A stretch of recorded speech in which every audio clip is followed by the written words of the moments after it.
muita alegria e também com muito temor no coração que a gente vem para transmitir uma palavra. O Luiz já está me acompanhando nesse ministério, que agora eu estou com um ministério novo na igreja. Grupo Apostólico. Já viu falar desse ministério? Não? Cada semana eu estou num lugar, nos grupos aí. A semana retrasada eu estive lá na Vila Industrial. Recentemente, um tempo atrás, estive lá em Arealva. No Santa Cândida, eu não saio de lá. Eu trouxe essa palavra que eu vou ministrar hoje lá na Industrial. O Luizinho já teve a oportunidade de ouvir. E a minha esposa diz assim: mas você é a mesma palavra? Eu sei, mas é melhor. O Xan todo domingo tem que arrumar uma palavra nova. Eu uso uma só e vou em 10 lugares. Tem um lado bom da coisa. O lado bom é que depois da quinta vez que eu prego, não precisa nem me chamar mais. Pode chamar minha esposa, que ela decorou. E ela vai e ela pode ministrar no meu lugar. Mas é uma satisfação poder estar aqui, poder conhecer vocês. Alguns rostos a gente já conhece, alguns irmãos. Tem outros que a gente não tem oportunidade de conhecer, eu tenho a oportunidade hoje de conhecer vocês, mas é uma alegria. Me perdoem aqueles que ainda não me conhecem, pelo meu jeito de falar. Eu vim ali de Santa Cruz do Rio Pardo, uma cidade a 90 quilômetros daqui. Vim para Bauru, em 1986, como o Xan disse, para jogar futebol. Naquela época eu me tornei fera do futebol brasileiro. Hoje vocês podem ver que eu sou um ex-fera. Me tornei um ex-fera. Mas é com alegria que eu quero compartilhar com vocês uma palavra hoje. Eu quero convidar vocês a abrir lá em Gênesis, a sua Bíblia. O título dessa mensagem é: não desista dos seus sonhos, a trajetória de um campeão. Fica tranquilo que eu não estou falando da conquista do Corinthians da Libertadores.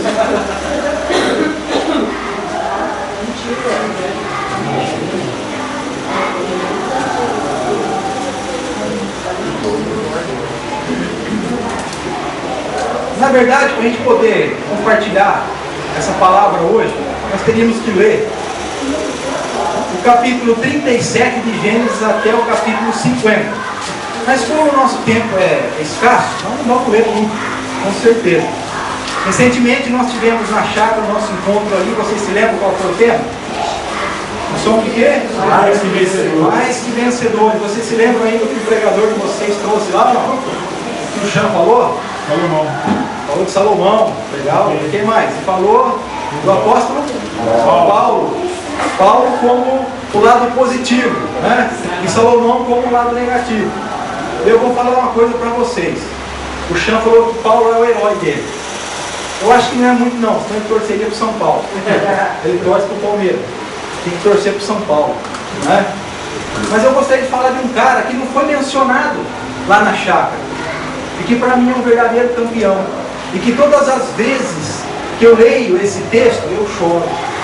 Esse cara é um cara que podemos dizer que ele tem um sangue brasileiro correndo nas veias dele. E o nome dele é popular, bem brasileiro também. Vocês sabem o que eu estou falando? José. É do Zé. Tem algum José aqui hoje? Não? Aí, ó. José. Todo lugar tem um José. Antigamente nós dizíamos assim, quando você não conhecia alguém, você chamava o cara do quê? Ô Zé. Você tinha 95% de chance de acertar o nome dele. Acertar o nome dele. E é desse cara que eu quero falar, de um verdadeiro campeão. O texto que eu queria ler, o comecinho, aí está em 37:5, que diz assim: teve José um sonho, e o relatou a seus irmãos, por isso o odiaram ainda mais. Pois lhes disse: rogo-vos, ouvi esse sonho que tive. Atava nos feixes do campo, e eis que o meu feixe se levantou e ficou em pé. E os vossos feixes o rodeavam e se inclinavam perante o meu. Então lhe disseram seus irmãos: reinarás com efeito sobre nós? E sobre nós dominarás realmente? E com isso, tanto mais o odiavam, por causa dos seus sonhos e de suas palavras.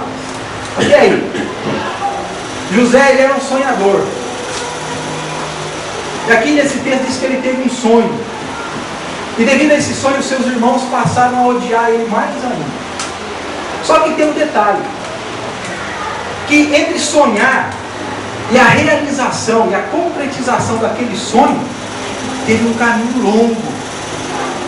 Não teve? Teve uma distância enorme até a concretização daquele sonho.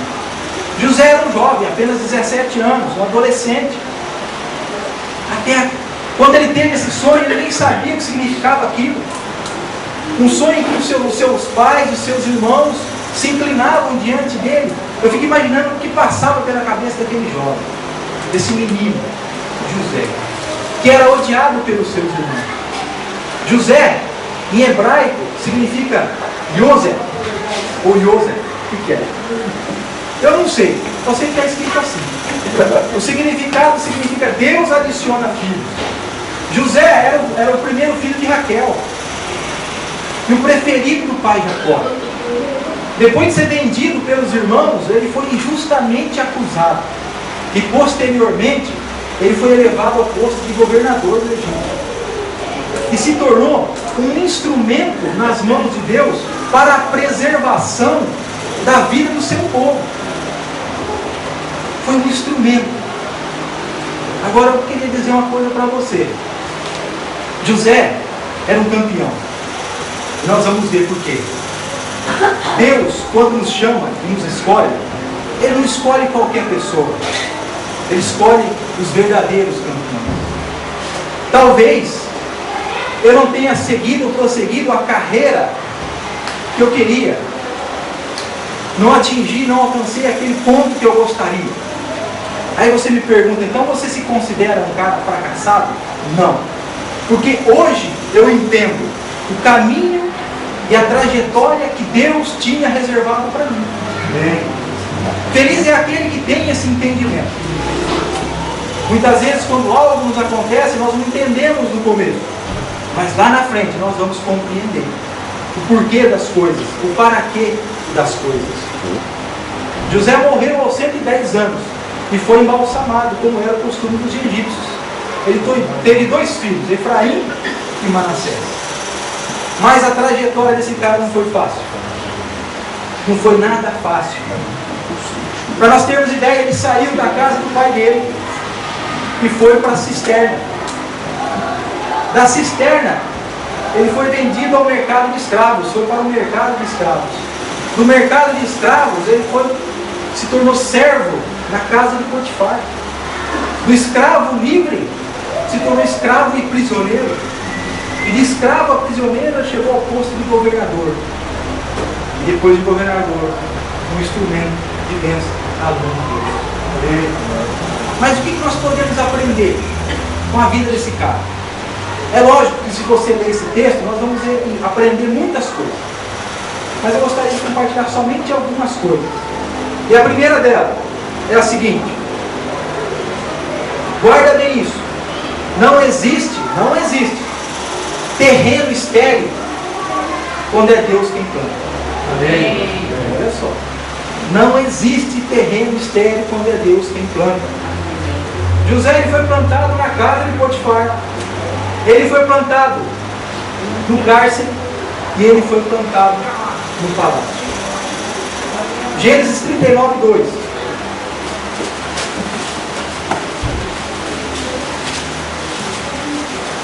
Em Gênesis 39, 2, diz assim: o Senhor era com José, que veio a ser homem próspero, e estava na casa de seu senhor egípcio. José veio a ser o quê? Homem próspero. Ele foi plantado por Deus nesses lugares. Agora eu faço uma pergunta para você analisar, com toda a franqueza. Vocês acham que José queria ter ido para o Egito? Vocês acham que ele queria? Vocês acham que naquele momento em que ele foi vendido como escravo, quando ele estava ali, não sei se ele estava dentro de uma carroça, se ele estava andando, aprisionado, não sei que forma, você imagina do jeito que você queira. Eu imagino José ali naquele momento, chorando, clamando, implorando aos seus irmãos, decepcionado. Com certeza ele não queria. Ele não queria sair da casa do seu pai. Quem queria? Indo para onde? Para uma terra estranha, com um povo diferente, com uma língua diferente, com costumes diferentes, com uma religião diferente. E a forma com que ele saiu, com que ele foi rejeitado, vendido, Ele queria ir? Não, não queria. E estava indo para um lugar hostil. Realmente estava indo para um lugar onde a terra, onde o terreno era estéril. Uma terra seca. Ele estava indo para esse lugar. E sabe o que me faz pensar? Você sabe que às vezes nós estamos num terreno estéril. Muitas vezes nós fomos colocados num lugar que nós também não queríamos estar. Às vezes você está no teu trabalho e você diz assim: ah, Pinhado, é complicado. Você não conhece o ambiente do meu trabalho. Ali as pessoas são ruins, as pessoas são más, ali corre fofoca, ali as pessoas não podem falar de Deus, porque as pessoas blasfemam, elas não ouvem, elas não creem. É ruim, eu não gosto desse ambiente de trabalho. Pois fique sabendo uma coisa: esse é o lugar que Deus escolheu, que Deus plantou você, justamente para estar ali, nesse lugar, onde muitas vezes nós reclamamos, onde muitas vezes nós não aceitamos. Um dia, alguns anos atrás, poucos anos atrás, né, eu estava jogando futebol profissional. Quem não quer estar num lugar desse? Profissional, imprensa, televisão, rádio, seu nome é divulgado, você se torna conhecido. Tá certo que naquela época era a primeira divisão, não era a quarta divisão. Olha o que Deus me livrou. Olha o que Deus me livrou. Não é? Agora hoje eu estou onde? Estou dentro de um carro forte. Olha aí que beleza. Você gostaria de estar dentro de um carro forte? Trabalhando 12 horas, com uma temperatura de quase 50 graus, com um colete à prova de balas em você, correndo o risco de tomar tiro. Não é? Não sei se você já teve a oportunidade de ver aí na televisão como fica um carro forte depois de um ataque. E é justamente onde eu estou. Mas eu não posso reclamar, porque foi onde Deus me plantou. Amém. Não é? Deus me plantou ali. Agora nós precisamos entender que nós somos plantados para quê? Para que serve a planta? Para que serve uma árvore quando é plantada? Produzir. Para dar fruto. Exatamente. Vocês estão craques. Esse turma está beleza. Né? Quando fala essa questão de dar fruto, eu lembro que Jesus uma vez estava com fome. E ele ia passando, ele foi até uma figueira. E lá ele foi ver, não tinha fruto nenhum. E aí Jesus disse para a figueira: nunca mais nasça fruto de ti. No dia seguinte os discípulos passaram por aquele lugar e notaram que a figueira havia secado. O que significa isso? Para que vai existir uma figueira que não dá figo, que não dá fruto? Para que vai existir uma árvore que não dá fruto? Serve para alguma coisa? Não. Deus nos chamou, Deus nos escolheu como escolheu José, o verdadeiro campeão de Deus. E nos plantou num lugar que às vezes aos nossos olhos pode ser um lugar hostil, um lugar difícil, mas nos colocou exatamente ali com esse objetivo, para que nós frutifiquemos. Amém. Para que nós demos fruto. Porque se não der fruto, o que ele faz? Corta. Já era. Corta. Não é verdade? É. Corta. Agora, o grande problema é que nós gostamos do conforto. Muitas vezes nós nos convertemos, conhecemos a Jesus, somos salvos, e nós queremos ficar aonde? Ah, na igreja, muito povo de Deus. Novo salão vai ter ar-condicionado. Oh, que bênção. Que maravilha. Onde você quer ser plantado? Ah, eu quero ficar aqui na igreja. Né? Um ambiente gostoso, todo mundo fala a mesma língua, todo mundo se ama, todo mundo se abraça, todo mundo se dá, todo mundo se ajuda. Né? Às vezes tem uns probleminha, né? Mas é um lugar gostoso. José queria ficar onde? Queria ficar na casa do pai. Queria ficar junto da família. Qual é a tendência nossa? É ficar junto da família. É ficar aqui na igreja, é gostoso. Mas fique sabendo que Deus nos salvou, não foi para ficar ali na igreja. Somos igreja, fazemos parte do corpo de Cristo. Mas Ele quer nos plantar aonde a terra é seca, para frutificar ali. Né? Mas a grande questão não é onde nós estamos, é com quem nós estamos. O texto que nós lemos aí no 39:2 fala: o Senhor era com José. Amém. Não é onde nós estamos, é com quem nós estamos. Se nós estamos com Deus, nós podemos estar até lá no interior do inferno. Se você está com Deus, você vai frutificar ali. Não interessa onde, você vai frutificar. E o único meio de frutificar é se nós estivermos com Deus. Sem Deus, não tem jeito. Segundo, não é o ambiente que faz a pessoa, mas é a pessoa cheia do Espírito Santo que faz o ambiente. Amém. No versículo 3 aí do mesmo capítulo 39, diz aí: vendo Potifar que o Senhor era com ele, e que tudo o que ele fazia, o Senhor prosperava em suas mãos.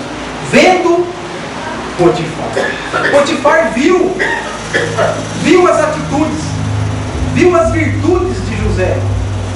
Da mesma forma, o mundo precisa ver em nós, no trabalho, na escola, na sociedade, onde quer que nós estejamos. O mundo precisa ver em nós. Ver o quê? As marcas de Cristo, as virtudes de Cristo, influenciando e não sendo influenciado. Amém. José, ele tinha tudo. Eu falo que ele tinha todas as desculpas do mundo. Ele tinha. Ele era jovem, sem experiência, arrancado da casa dos seus pais. Ele estava numa... tudo que era contrário. Ali ele poderia dizer o seguinte: para que eu vou continuar servindo a Deus? Olha onde eu estou. Se Deus existisse realmente, não teria permitido que eu estivesse aqui. Por que Deus não mandou outro, meu irmão mais velho, que já é experiente, vir para cá? Não, foi eu. Ele não poderia dar um monte de justificativa? Poderia. Nós observamos na igreja por bem menos pessoas que abandonam a fé porque pisaram no calo. Pisaram no meu calo. O pastor falou isso de mim. Já não vem na igreja. Não é? Mas José, meu irmão, José que estava ali firme, mostrando e demonstrando os seus valores, as marcas que ele tinha, o amor, a paciência, a mansidão, a humildade, a honestidade. Infelizmente nós observamos que há pessoas na igreja que quando estão na igreja cantam. Eu fico admirado porque ele tinha só 17 anos quando ele foi para lá, ele estava sozinho. Ali ele não tinha um pastor para tomar conta dele. Ali ele não estava num grupo de discipulado. Ali ele não tinha um líder para ficar cobrando ele. Rapaz, como é que você está? Ele estava sozinho. E o nosso verdadeiro caráter é medido quando nós estamos sozinhos. Amém. Porque quando eu estou com outras pessoas junto, não adianta eu colocar uma carinha de anjo. É exatamente quando eu estou sozinho. É ali que eu vou mostrar o meu verdadeiro caráter. E José demonstrou o seu verdadeiro caráter sozinho. Então, não há desculpa. Não é o ambiente que faz a pessoa, mas é a pessoa cheia do Espírito é que faz o ambiente. Amém. Terceiro, entre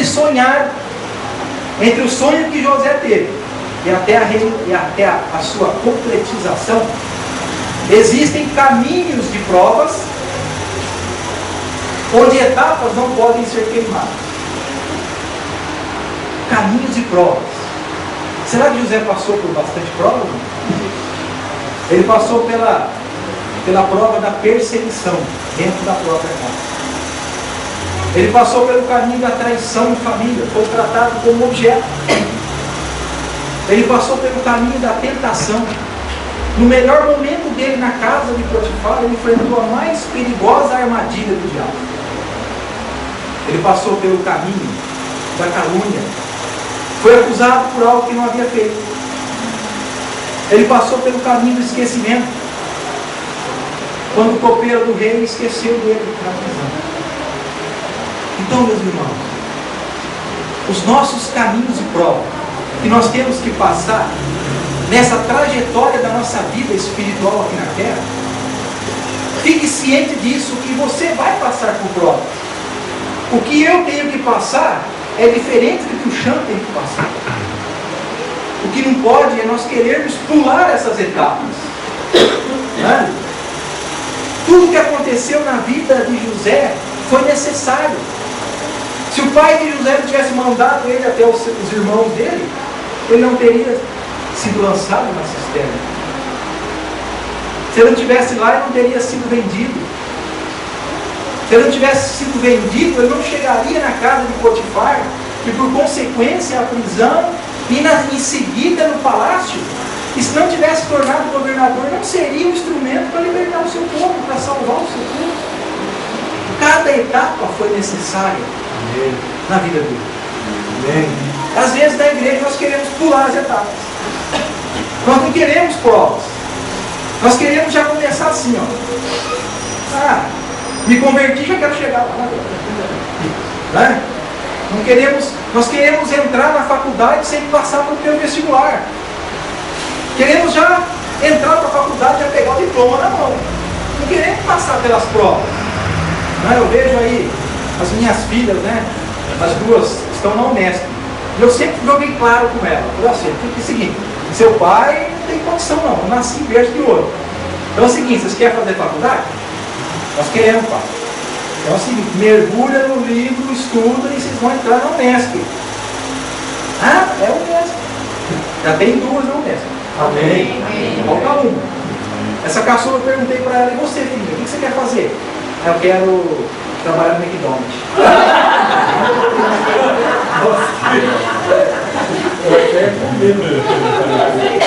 Mas por que, filha? Pode comer. Você acha que você vai comer de graça lá, né? Não, pai, não vai comer de graça não. Olha só, não quer ter trabalho. Mas Deus vai mudar o coração dela. Então muitas pessoas querem entrar na faculdade, mas não querem passar pelas provas. E há muita gente na igreja assim. Né? Querem passar, não querem prova. Eu vejo que a gente chega na igreja e fala, vamos orar, vamos. Aí tem irmão, a gente está passando por prova. Prova, gente, não é motivo de tristeza, é de alegria. Se você está sendo provado, significa, sabe o quê? Que os olhos de Deus estão postos em você. Que Ele está permitindo aquilo na tua vida, é para o teu crescimento, para o teu amadurecimento, é para o teu bem. Eu tinha um treinador que falava assim para nós: ninguém taca pedra em árvore que não tem fruto. Não é verdade?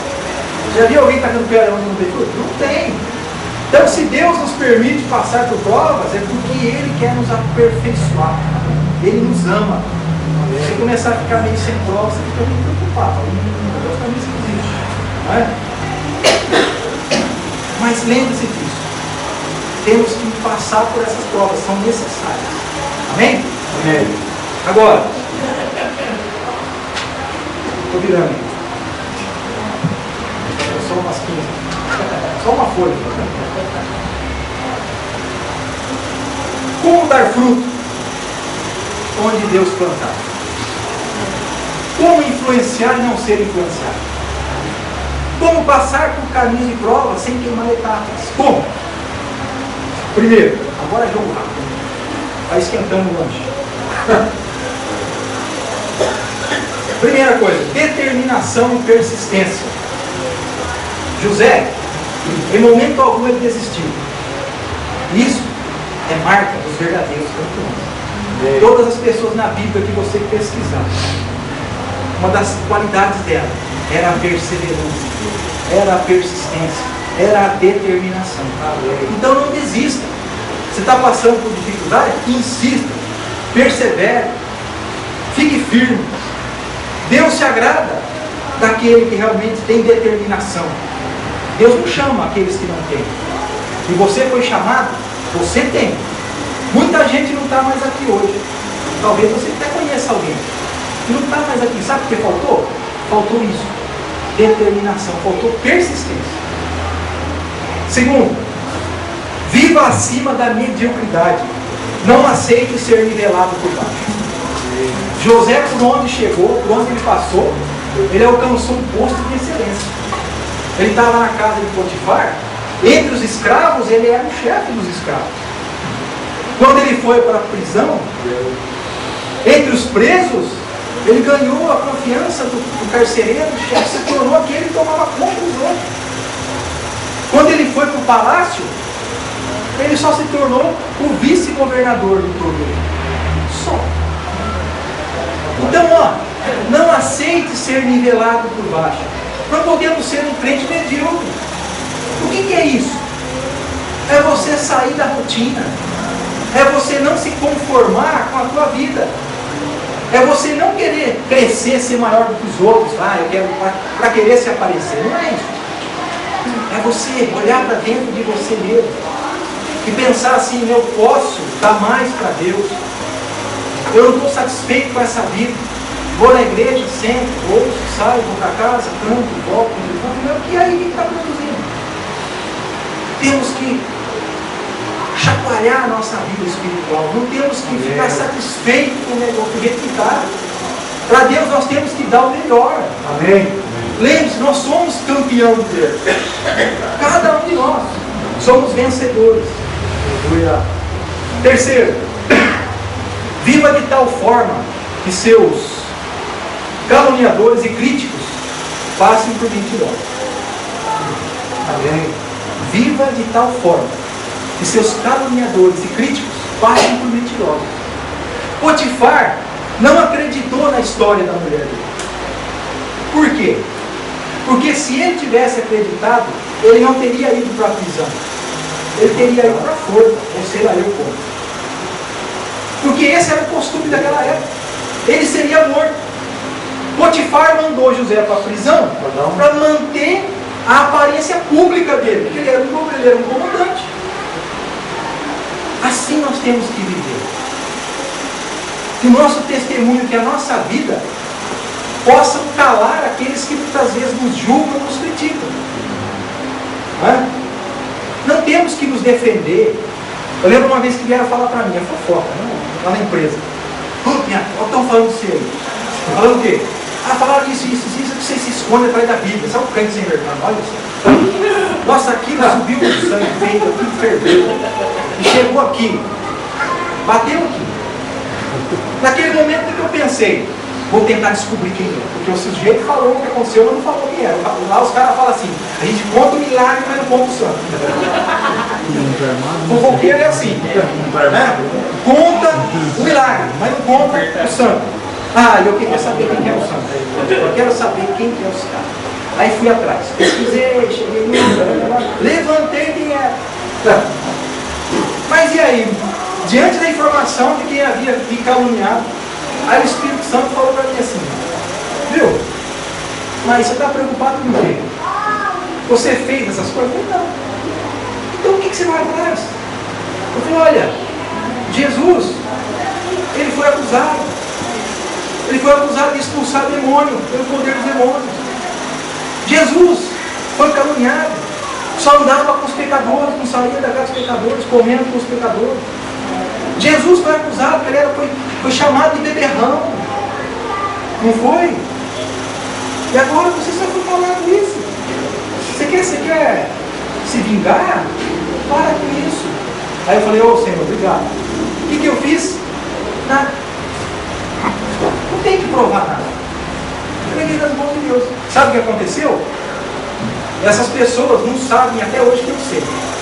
Uma delas já veio na minha casa e participou do meu grupo depois que aconteceu isso. E algumas oportunidades já veio pedir até conselho.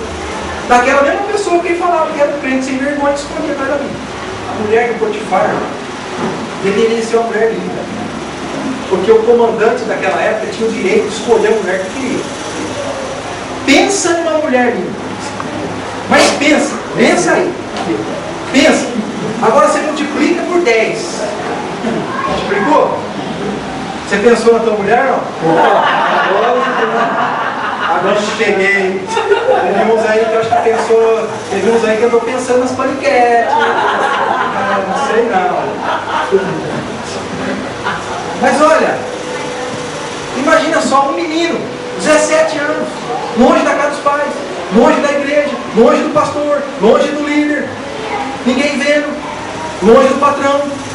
A mulher, aquele avião, o menino com a testosterona. Você sabe que é uma biologia? A testosterona. Segue o hormônio pelos olhos. Hormônio. 17 anos. Eu lembro quando tinha 17 anos. Imagina só, aquela mulher insistindo. Ele poderia até ter uma justificativa boa. Ele poderia falar assim: ó Senhor, o Senhor me pôs aqui para servir. A patroa quer que eu a sirva. Ele poderia ter usado esse argumento, ter espiritualizado a coisa, né? Mas ele não fez. Ele não negociou os seus princípios. Amém. Ele disse lá no texto, deixa eu ver aqui, é no 39, 9, que está aí já.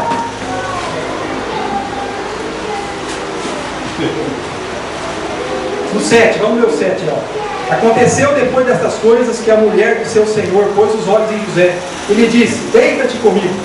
Ele, porém, recusou e disse: a mulher do seu senhor: tem-me por mordomo o meu senhor e não sabe do que há em casa, pois tudo o que tem me passou ele às minhas mãos.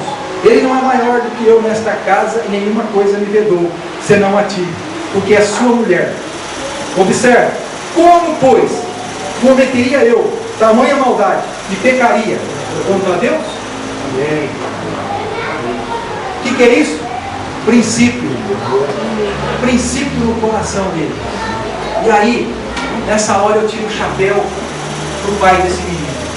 Aqui não fala, mas eu creio que todo esse princípio ele recebeu de quem?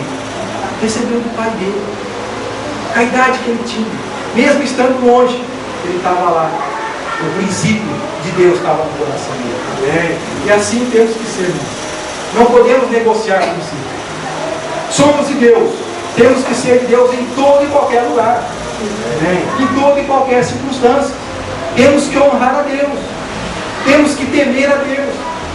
Em todos os lugares. Quinto, Salmo 18. Não desperdice, não brinque com as oportunidades que Deus lhe dá. Não brinque, não desperdice as oportunidades que Deus te dá. José estava na prisão.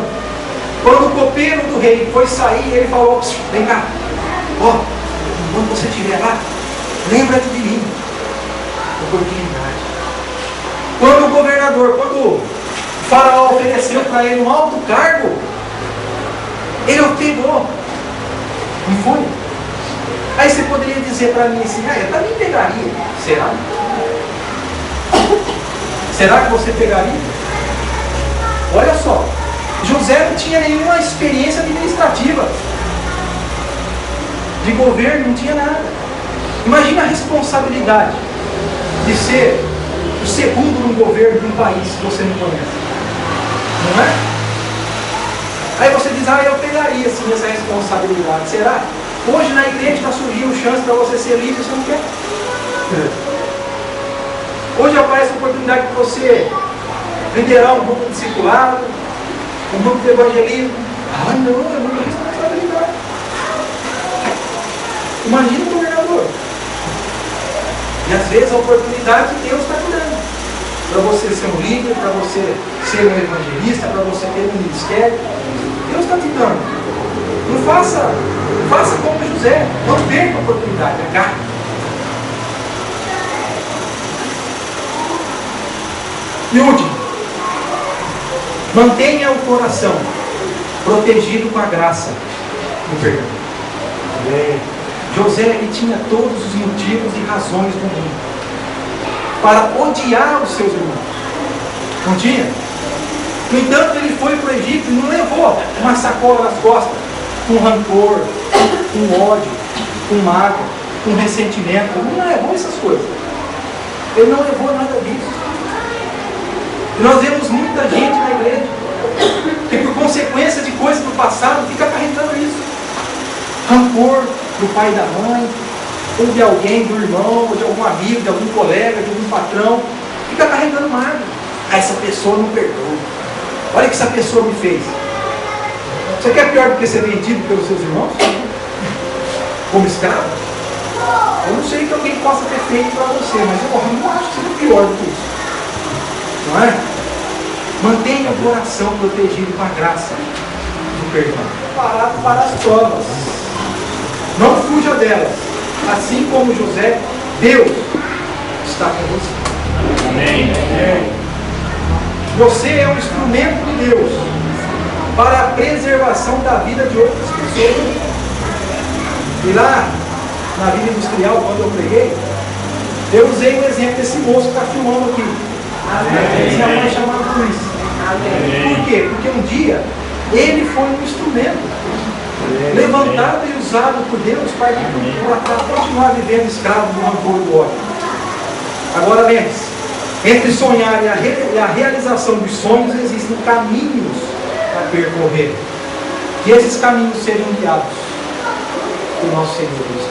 Amém. Amém? Deus abençoe. Obrigado.